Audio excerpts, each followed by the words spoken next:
We also now want to move to the trade side a little bit more and patiently waiting in the waiting room for us to return from the break. Thank you so very, very much for joining us. It's Angela Ellard. Angela Ellard is the Deputy Director General of the WTO. Angela, thank you so much for joining us online virtually today. And as automatically I start looking at the screen to see your face, but I know that I should be looking at the camera so that we actually see each other. Here in Germany, in Berlin, there has been a lot of discussions and talks about the WTO. Its importance for a multilateral free trading system, its importance to keep power politics in check in comparison to a rule-based fair system. But there has also been a lot of talk about the problems of the WTO, the reform necessity, the stallments. And unfortunately, in the few last months, also in the business community, I've heard more and more voices asking, do we really still need the WTO? Should we not also go with rules of origin, local content, and subsidies? And I always say, no, we definitely need the WTO. It is such a vital institution and organization, and that's why I'm also personally really, really glad that you took the time for joining us today to tell us more about trade and tech. And you are really an expert on this. You're an American who has worked on trade issues for many, many years as the top trade person in US Congress. From the Congress side, you helped to assist in negotiations of many trade deals. And now you are one of the top women at the top of the WTO, the World Trade Organization. And with this, I want to give you the floor to tell us a little bit more about the world of trade and technology and where we currently stand. Thank you so much for joining us today. And a big applause, yes. Well, thank you. Thank you for such a generous introduction, Stormy, and as well for the kind words that you said about the WTO and its value today. Thanks also to the Aspen Institute Germany for inviting me to speak at this important conference representing stakeholders across the spectrum. It's a pleasure to be with all of you today, although virtually. Trade and technology are closely interlinked. From the invention of the earliest sailing ships to steam engines, railways, and steamboats, to the advent of containerization, ever more sophisticated logistics, and the demand for climate-friendly transportation, technology has always played a vital role in shaping the way we live and trade. This trend is accelerating like never before. We're living in an era of unprecedented technological change, experiencing and shaping innovations that could have a major impact on how we trade, who trades, and what is traded. Technological developments can unlock new opportunities for businesses and individuals around the world. To realize this potential, we need to understand how to harness new technologies to make sure that they translate into job creation, economic growth, and helping to deliver sustainable development goals in line with the WTO's stated mission to improve living standards. There's no doubt that the future of trade is inextricably linked to digital technologies. According to WTO estimates, global exports of digitally delivered services have more than tripled since 2005. Between 2005 and 2019, the average annual growth rate of digitally delivered services reached 7.3%. By contrast, other service exports grew only by 5.6% and goods by 4.7%. During the pandemic, exports of digitally delivered services further increased by 14% year on year and e-commerce sales soared. The current framework regulating trade in services and technology at the WTO was put in place in 1995, generations ago in technology terms. WTO members are working to improve the existing tools and develop new ones to reflect the changing nature of trade. Let me elaborate on some of that work. First, at our 12th Ministerial Conference last June, MC12, WTO members agreed by consensus to extend the long-standing moratorium on customs duties on electronic transmissions until our next ministerial conference in 1 year. This outcome was fundamental to preserving a trade policy environment that is supportive of e-commerce and is of tremendous importance for many businesses. But because this moratorium is set to expire in a year, discussions will continue in the coming months to address the gap between developed and many developing countries on the one hand, and some developing countries on the other, who see the moratorium as detrimental to raising revenue and addressing the digital divide in e-commerce. At MC12, ministers also agreed to reinvigorate work under the Work Program on Electronic Commerce, a long-standing effort aiming to address all trade-related issues relating to global e-commerce. This work includes development-related issues, such as digital divide in terms of digital infrastructure, connectivity, and capacity building. Second, there's a lot of attention these days on the plurilateral joint initiative on e-commerce. 87 WTO members, including many developing countries, participate in this initiative to develop baseline rules to govern the global digital economy. In particular, members seek common disciplines to facilitate remote transactions and strengthen trust in digital markets while helping to tackle digital trade barriers. Members are aiming to conclude these negotiations by the end of the year. It's significant that developed country members participating in the initiative recognize the importance of inclusion and the barriers faced by developing and least developed countries seeking to benefit from the digital economy.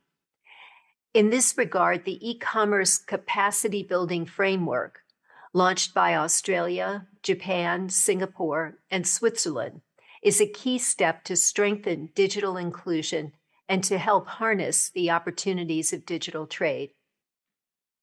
The framework will offer a wide range of technical assistance, training, and capacity building to support countries' participation in the e-commerce negotiations.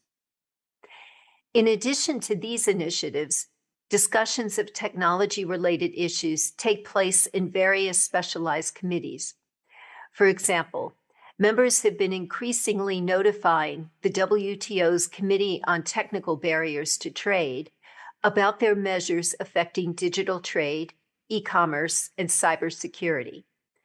The level of interest in these topics is so high that the committee will hold thematic sessions on current challenges and best practices in these areas. Finally, there's been a push on behalf of some industry associations to further expand the coverage of the WTO Information Technology Agreement, the ITA, which has 82 participants, representing about 97% of world trade in IT products. During the pandemic, dozens of products covered under the ITA-2, such as pulse oximeters, played a key role in saving lives. Furthermore, access to IT products and information and telecommunications infrastructure is paramount for small businesses' engagement in e-commerce.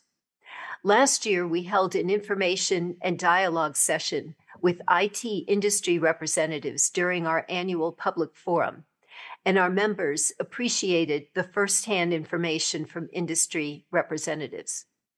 I encourage those of you for whom this subject is important to participate in similar events in the future. My next point is that access to technology is crucial to reducing the cost of climate change mitigation, speeding up the low carbon transition, and creating green jobs. And the WTO has an important role to play in this regard. Trade is often seen as a contributor to climate change through emissions caused by the production and transportation of goods. But this view is incomplete because international trade and the WTO, as the guardian of multilateral trade rules, can help achieve climate goals by enhancing adaptation and mitigation efforts. To transition to a low-carbon economy, countries need affordable access to advanced technologies.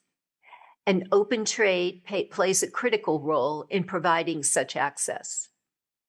Lowering barriers to trade in environmental goods and services would help facilitate transfer and deployment of climate change mitigation and adaptation technologies.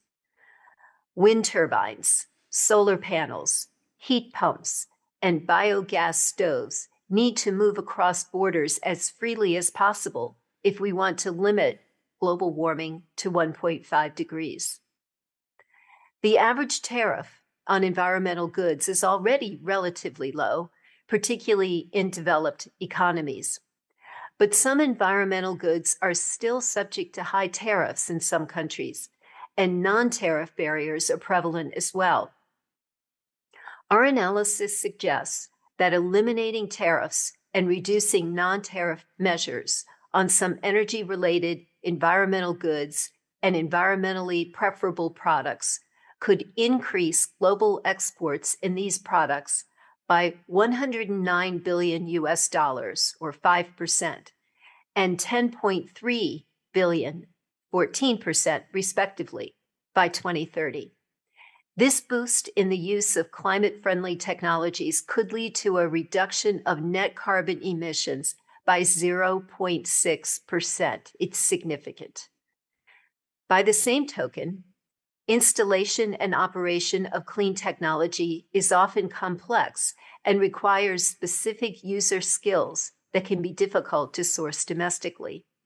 So, removing barriers on environmental services, such as environmental consulting and engineering, can also help reduce costs of projects that lower emissions. And such access is particularly important for developing countries. Think about it. 13% of the world's population doesn't have access to a stable electricity supply. Households that are off-grid now can benefit from access to electricity through solar power, and the environment benefits because this energy is renewable. Free movement of environmental goods and services will also result in economic diversification and job creation, particularly in services. For example, the rooftop installation cost of photovoltaic modules accounts for approximately 60% of the total cost. A growing number of jobs, especially in Africa, are being created in off-grid decentralized renewables, which also boosts employment in other sectors, such as agro-processing, healthcare, communications, and local commerce. With its broad membership, which includes countries with different political systems and levels of development, the WTO offers a unique forum for discussions on reductions of barriers to environmental goods and services. The WTO can also help countries mobilize support and build trade-related capacities for adaptation. For example, the WTO surveys the evolving technology needs and priorities of least developed countries and supports them by monitoring developed countries' programs for transferring relevant technologies to least developed countries in line with their obligations under the WTO TRIPS agreement on intellectual property. Climate change adaptation, including disaster prevention and water management, was an important element in 25% of the 152 environmental technology transfer programs reported by developed members to the WTO between 2018 and 2020. Furthermore, our Aid for Trade initiative, which is increasingly about investment for trade, can and should help developing and least developed countries build climate-friendly, critical trade infrastructure. In 2020, disbursements with a climate objective represented 31% of total aid for trade.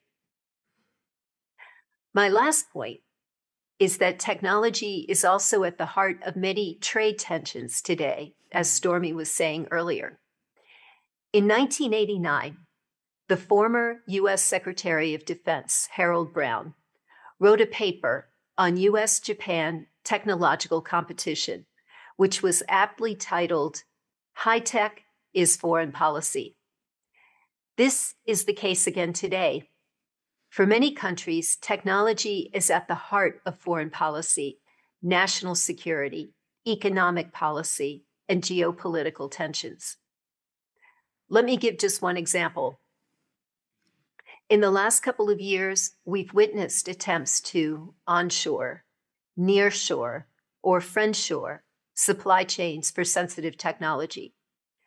As governments and business seek resiliency in supply chains, we can all certainly understand, at least to a degree, the trend to do business only with friends and neighbors, given global uncertainties, even if it increased costs a little or even a lot.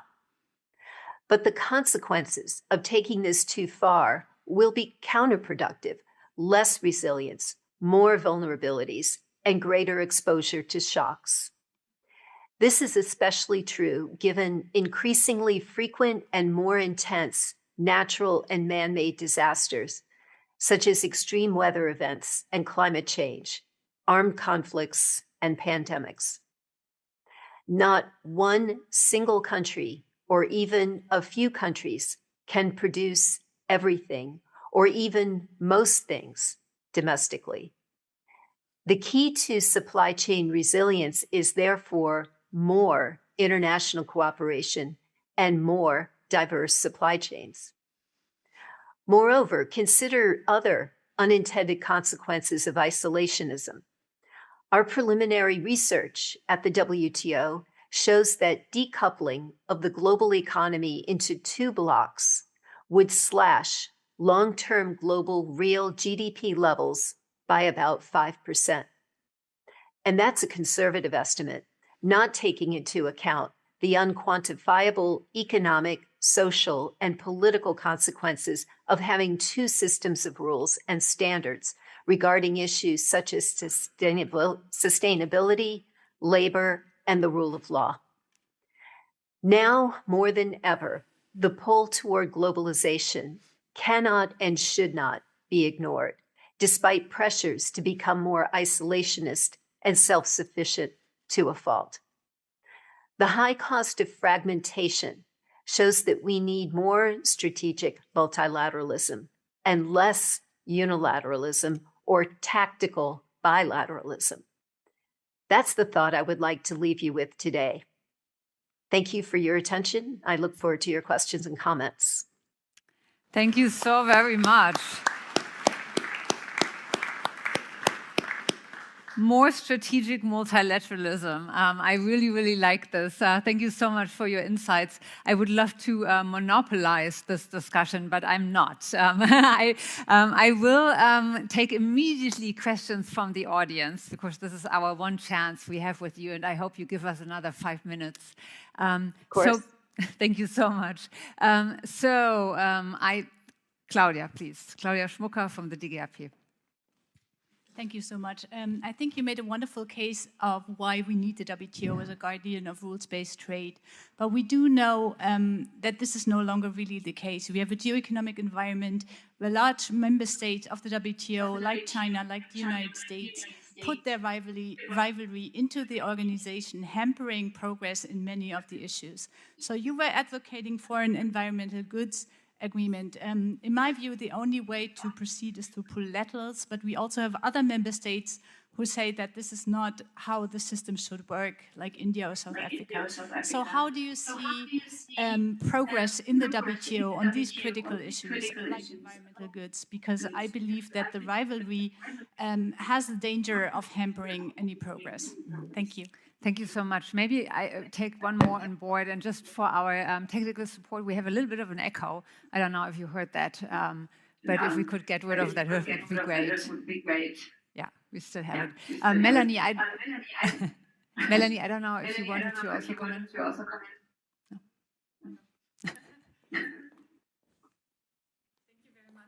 Also from my side, gives us many good arguments for Oxford-style debate on multilateralism and diversification that will follow. My question is similar to Claudia's question. I was wondering how can we convince critical countries of WTO reform? There are many countries that do not believe in the importance and the value of the WTO anymore as much as we do, maybe. Stormy mentioned it in the beginning. So how can we convince countries like the United States to work with the European Union, work with others on the multilateral level to reach reform success? And if do I see, and yes, please, and one more.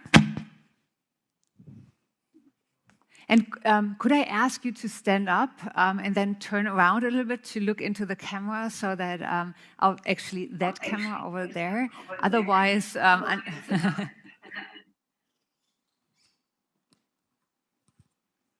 wonderful, Yeah, thank you. Torah Pilz from the German Energy Industry Association. Thank you for your presentation. I would like to ask a question which is a little bit in the same vein as my previous two colleagues. An organization, a global organization like the WTO can only function, and we all acknowledge the value of its comprehensive rules, if its rules can be enforced. So currently we have a lack of enforcement at the WTO because some of its main organs do not function. I would like to refer namely to the appellate body, which is basically vacant because of deliberate political decisions to hamstring it. So how do you see the future of a global organization that we all need that is not capable of enforcing its own rules? Thank you. Thank you so very much. Three really important questions. And with this, I hand back to you. Well, thank you for those terrific questions. And I think they really hit at the nub of the debate about the value of multilateralism. So let me try to answer them perhaps in a bit of a combined way. It is true that we have much rivalry among our members on a variety of fronts. At the same time, at our ministerial conference back in June, MC12, we had some tremendous successes. And this was at a time of war, pandemic, and a food crisis, and increasing climate crisis as well. So it's perhaps because of these issues, because of these conflicts, that members have realized the value of the WTO. At least that's my opinion, because right before our ministerial conference, I think many were saying the WTO is dead. The kind ones were saying we're just on life support. But the message was clear that multilateralism was heading nowhere. We started our meeting in June hoping for one or two successes, and instead we got 6, including a binding, enforceable agreement on fisheries subsidies. And of course, as you all know, we reach agreements here at the WTO by consensus. That means 164 members have to agree, or at least agree not to disagree. And we were able to achieve that, for example, with respect to fisheries subsidies. The first multilateral agreement with environmental sustainability at its core. So this is a significant development, and I think is grounds for optimism. Now, there still is, I think, a sense among members that some want to go in one direction, some want to go in another direction. There isn't a meeting of the minds, for example, on the next steps we should take concerning reform. And this crosses many lines. In other words, we have developed countries who disagree with other developed countries in some contexts. We have market economies versus non-market economies. We have developed countries versus developing countries. In some instances, we even have developing countries who have views that are different than other developing countries. We're seeing this, for example, with respect to e-commerce. So we have initiatives within the WTO that are more plurilateral, with the goal someday of having them become multilateralized. And in fact, recall that the Information Technology Agreement began as a plurilateral initiative. So plurilateralism and multilateralism can most definitely coexist. And, there are some members who would disagree with that within the WTO. But I think it's very clear that they can coexist. With respect to enforcement, I agree that enforcement is absolutely essential to making sure that our rules have meaning. They hold members accountable, and that's why enforcement is so significant. As a result, we really need to reform our dispute settlement function here at the WTO. And our members at MC12 agreed on the need to have a fully functioning dispute settlement system accessible to all by 2024. So that's what we're focused on right now. There are efforts, discussions that have been underway. We're hoping that these strengthen and that we see concrete proposals and ideas that will be circulated among members so that we can reach this goal. In the meantime, though, I would note that dispute settlement is actually functioning. Some cases, some 30 cases, are stuck because they've been appealed into the void in the absence of an appellate body. But still, members are bringing cases. In fact, last month, there were 2 new cases that were brought. And members have found ways of resolving disputes in the absence of an appellate body. So there is still a very well-functioning dispute settlement mechanism, something that we need to improve. However, I don't want to say that it's perfect by any means. It is absolutely a priority here to improve the dispute settlement system, to make it accessible to all and to make sure that it's functioning properly. So we need to make progress on this. There's no doubt about it. But I would say overall that the WTO and institutions like us multilaterally are especially needed in times like these, when the existing global international order is under threat and the temptation for unilateral action is high. And I think just 6 months ago, our members proved that they still believe that. Thank you very, very, very much, Angela, for these very insightful thoughts.